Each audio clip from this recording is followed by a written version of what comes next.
Pharmacology is not a memory test. It is a code-breaking test, and right now, most of you are failing it.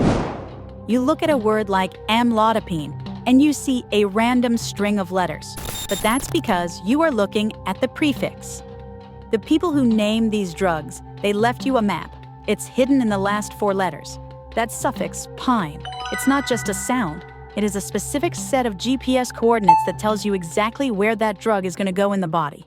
And if you can read the coordinates, you can burn your flashcards. So in this explainer, I'm handing you the cipher key. All right, so we've got this key. What does it actually unlock? Well, it opens the master plan for a very specific target inside our bodies. Think of it like a heavily fortified gate, and its official name is the L-type calcium channel. The drugs we're talking about, calcium channel blockers, or CCBs for short, they're like specialized agents with one single-minded mission. Their job is to get to those gates, bind to them, and slam the door on calcium trying to get through. The result? Smooth muscles relax, and the heart, well, it takes a much-needed breather. At its core, it really is that simple. And you know, the whole process is just a beautiful, clean chain of events. It's like dominoes falling. First, the CCB latches onto that channel. That makes the gate, a little sluggish. It just doesn't open as often.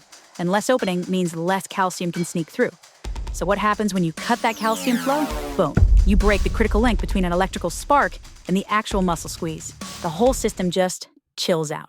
But here's where it gets really clear. Truly brilliant. These drugs aren't just blindly attacking every gate they see. No, they're strategic. They pick their targets based on the gate's status. Is it open for business, or is it taking a break? So you've got agents like Verapamil and Diltiazem. They're what we call use-dependent. They love to hit channels that are wide open and active, which you find a ton of in the heart's busy electrical system. But the antipines, our code word, they play a different game. They're voltage-dependent. They go after channels that are in an inactivated state. And where do you find a lot of those? In the smooth muscle of your blood vessels. Now that is a huge piece of the puzzle.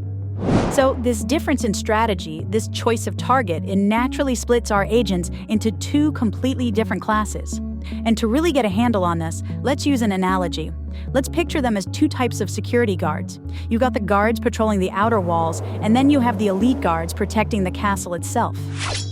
Okay, so let's break that down. The dihydropyridines, those are our perimeter guards. They have high vascular selectivity. That basically means they're focused on the blood vessels, the outer walls, and their main job is to get them to relax and open up.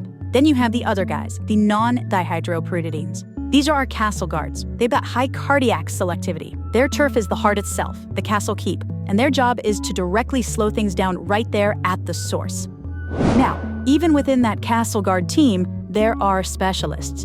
You've got Verapamil, think of it as the captain of the guard. It has the highest focus on the heart, almost exclusively.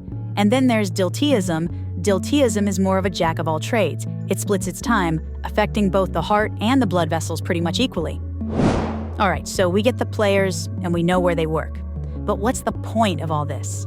Let's talk about the mission. What do we actually use these drugs for in the real world? And look at this table right here.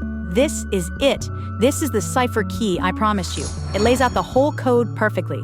You see a drug ending in pine, like amlodipine, you instantly know it's a dihydropyridine, a perimeter guard. Its mission, relax blood vessels, lower blood pressure. You see Verapamil, no pine in sight, that's a non-DHP, a castle guard. Its mission, slow down the heart. And Diltiazem, the generalist, right? It does a little bit of both. See? It all connects, it all makes sense.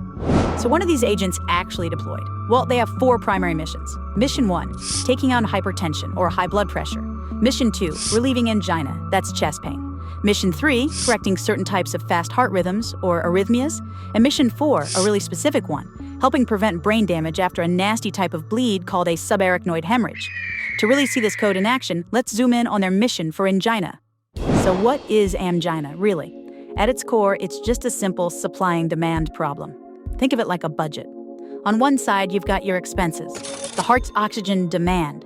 That's all the energy the heart needs to do its demanding job, to keep on pumping 24/7. And on the other side of the ledger, you've got your income, the oxygen supply. That's the energy the heart gets from blood flowing through its own dedicated pipelines, the coronary arteries. Angina is what happens when the expenses are higher than the income. When demand outstrips supply, that's when you feel the pain. And this is where our agents come in to fix the budget. CCBs solve this problem beautifully. How?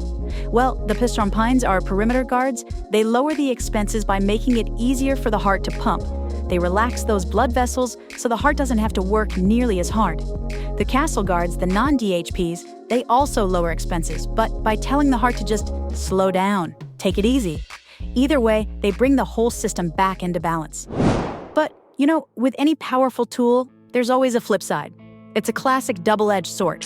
When you have this much power to change how the body works, there's always a risk of, collateral damage. We just call them side effects. And here's the key. The side effects aren't random, not at all. They follow the exact same logic as the drug's main job. If your drug is a dihydropyridine, a pine, its side effects are going to come from doing its job too well, too much vasodilation. And if it's a non-DHP, you guessed it, the problems come from too much cardiac depression. So let's play that out. What happens when our perimeter guards, the pines, get a little too enthusiastic? Well, the blood vessels relax a lot, and that can make you feel dizzy, drop your blood pressure too low, cause some flushing, and it's responsible for that really classic side effect you see, swollen ankles, or what we call peripheral edema. And what if the castle guards go into overdrive? Well, if you slow the heart down too much, you get bradycardia. The electrical signals can start to fail, something called AV block, and in someone who already has a weak heart, it can push them into worsening heart failure. This leads to a super important, absolutely non-negotiable warning. You never combine IV Verapamil with a beta blocker. Both of them slam the brakes on the heart, and putting them together, that can be catastrophic. So the biggest takeaway here is this. The side effects of these drugs are just extensions of their main purpose. They aren't random bolts from the blue. They are totally predictable consequences of what these drugs are designed to do. If you understand the code, if you understand the mechanism, you can absolutely anticipate the risk. So there you have it. You have the key. The code is officially cracked. But listen, the real test isn't just about breaking the code. It's about wisdom. It's knowing precisely when to use that key and, just as importantly, when to leave it in your pocket. The only question left is, are you ready for that?